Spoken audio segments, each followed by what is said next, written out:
Yeah, I should probably just admit up front, I'm a sucker for a heist.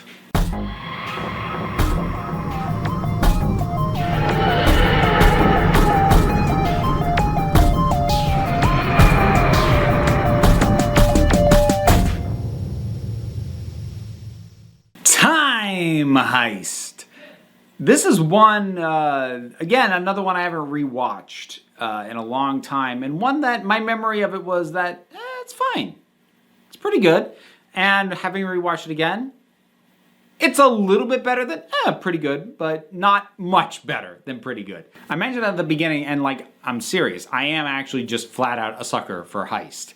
I enjoy the assembling of the team, making of the plan, watching what goes wrong, the twists, the turns, the things they didn't expect, the things they did plan for that you didn't realize that they planned for because you weren't in on that part of the plan.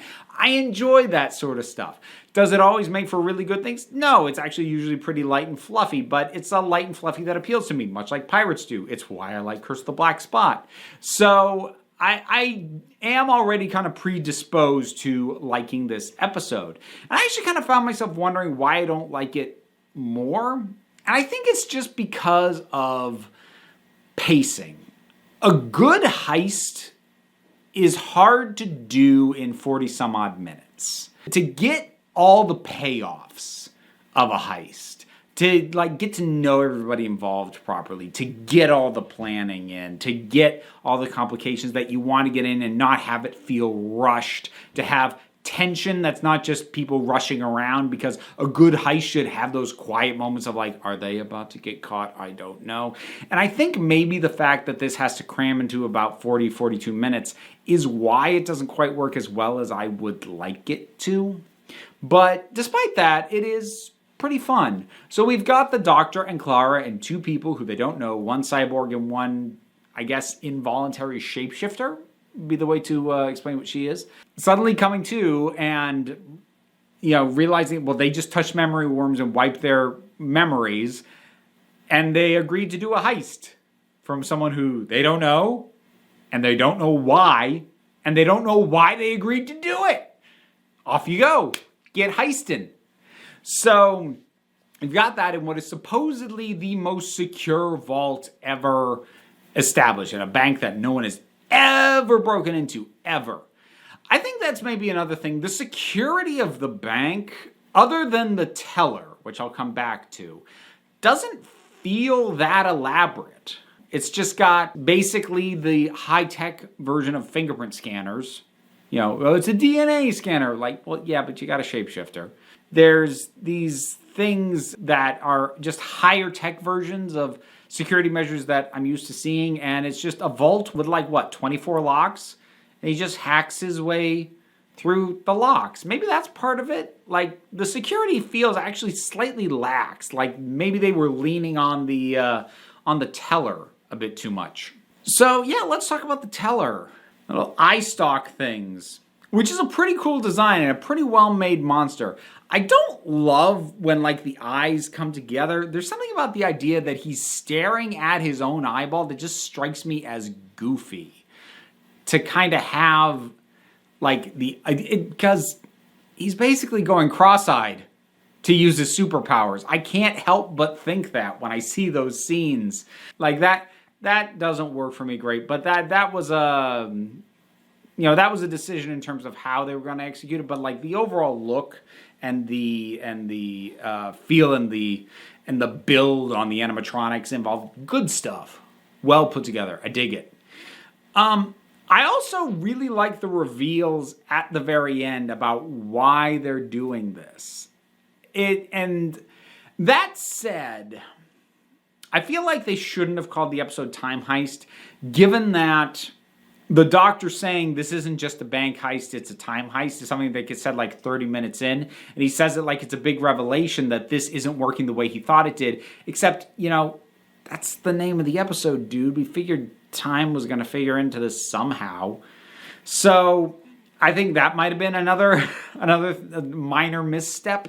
But I like the idea that the reason all of this is being done is ultimately to free the teller and his mate. So a little bit like Hyde, we have the big scary monster just wants to be with its partner, which, yay. I liked it in Hyde. I like it here. So I like the idea that what sparks all this and kicks off this wonderfully closed loop time circle of a story. And I know I complained about closed loop, paradoxical, circular things when I talked about Listen, but that was because of a single element in the thing that was bugging me. This, it's the whole plot. So everything is encapsulated within the circle, as opposed to this plot that's going on, oh, and there's a little circle here, which is what happened with Listen. Anyways, so I love the idea that he just gives his phone number to the head of this bank and says, one day, you are going to feel guilty for what you have done and what you are doing. And you will want to do something to make amends for some of it, even if it's a small way and it's not enough to fix everything, but you'll want to do something. And when that day comes, you call me. And so I like the idea that she basically hired them to rob herself to try and make some degree of amends to the extent at which she'd wronged the teller, wronged this creature. So I think that's a really cool ending twist. The idea that the architect was the doctor is a little bit less clever. I think it thinks it's as clever as that ending bit with Karabraxos, but it isn't quite. That said, I do actually kind of like the way that the doctor comes to realize that the architect is him, because they have this thing where, you're unnerved looking at your own face, and like this woman hates her clones, and he's like, I hate the architect, so it's me, which is actually not even a fresh thing, because this came up in Amy's Choice with the Dream Master, where the doctor says, I know who you are. Dream Master's like, no, you don't. And he's like, yes, I do. Only one person in the universe hates me as much as you do. And it was himself. So it is interesting that they are keeping that thread going, especially now that they've basically resolved the end of the Time War. At least resolved that the Doctor did not wipe out his own people the way he thought he did. Because when he said that line in Amy's Choice, when the 11th Doctor said to the Dream Lord, he still thought that he'd wiped out Gallifrey. Killed everyone. But he didn't. And the 12th Doctor knows that. But he still hates himself. And he still latches on to that fact as how he figures out that the architect was him. And I find that kind of interesting. And also very relatable. Because even if he's come to the realization that what he thought he did, he didn't do, and he doesn't have to beat himself up for that specific thing anymore, if you've got a lot of self-ingrained hatred, finding out that one specific thing, even if it's like the big thing that you beat yourself up for doing, wasn't as bad as you thought, or didn't go down the way you thought it did, or there's some reason to alleviate that guilt, that doesn't mean you're going to start beating up on yourself. Because that becomes a habit.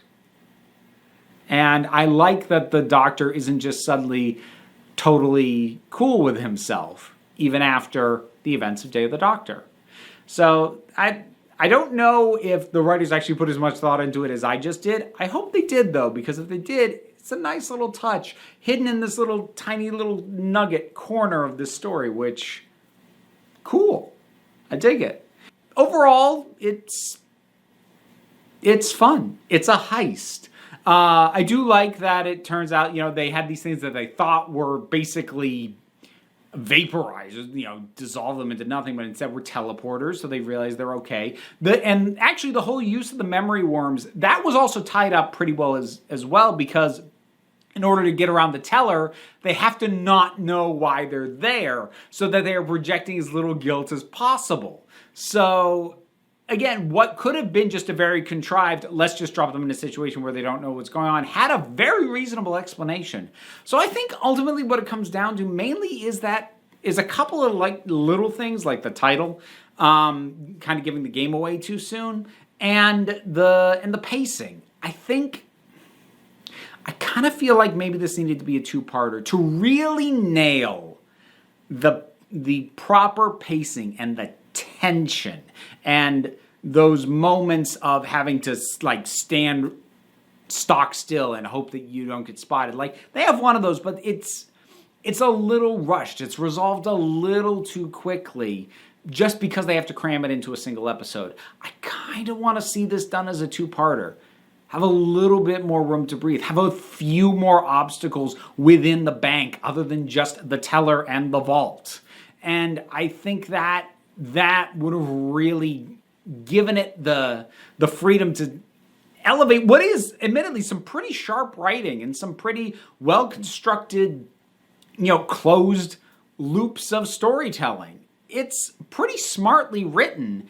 It just doesn't quite have the breathing room to click for me as a heist usually will. So that's Time Heist. Have you rewatched it lately? What'd you think about it? Whatever your thoughts are, drop something on down in the comments. Let's talk about it. You know all the usual stuff to do. Likes and subscribes and shares and comments, and I have Patreon and Twitter and a book and an Amazon wish list and all sorts of stuff. Links in the description. Go ahead, click on them, see where they take you. But also, you don't have to. End of the day, you're the council. I'm just running the meetings.